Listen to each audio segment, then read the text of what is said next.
तहु जनमाई नहकार करहियो। अच्छा महतो जी के बेटा से प्यार करहियो।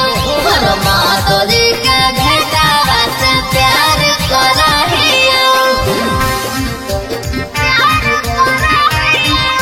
मिक्स बाय सरिंदर बाबू।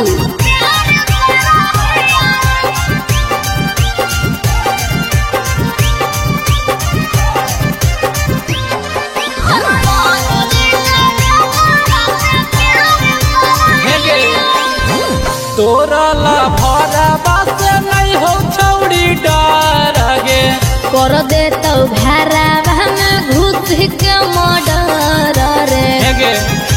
सुन तोरा ला भरा बस नहीं हो छौड़ी डर गे कर दे तो भरा में घुस के मर्डर। आगे छौड़ी दे देना हमारा पर धियानमा। आगे छौड़ी करना तू हमारा से बहनमा। हर ले तहु जनमाई नहकार करहियो। महतो जी के बेटा से प्यार करहियो। महतो जी के बेटा से प्यार करहियो।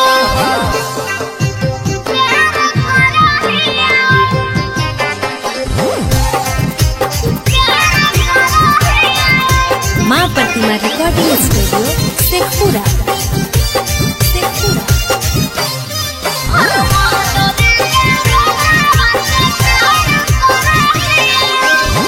हमारा छूले तई केकरम होतई छौड़ी दमगे। तोरा नियन के ठोकै सुनै हो रदम रे। देखलियो का हमारा छूले तई केकरम होतई छौड़ी दमगे। तोहरा नियन के ठोकै सुनै हो रदम। आगे छौड़ी बोलै की हकौ करनाम। आगे छौड़ी करतौ सलेंदरा राम दाम। हर ले तहु जनमाई नहकार करहियो। महतो जी के बेटा से प्यार करहियो। महतो जी के बेटा से प्यार करहियो। कभी हमरो के मौका दे के देख।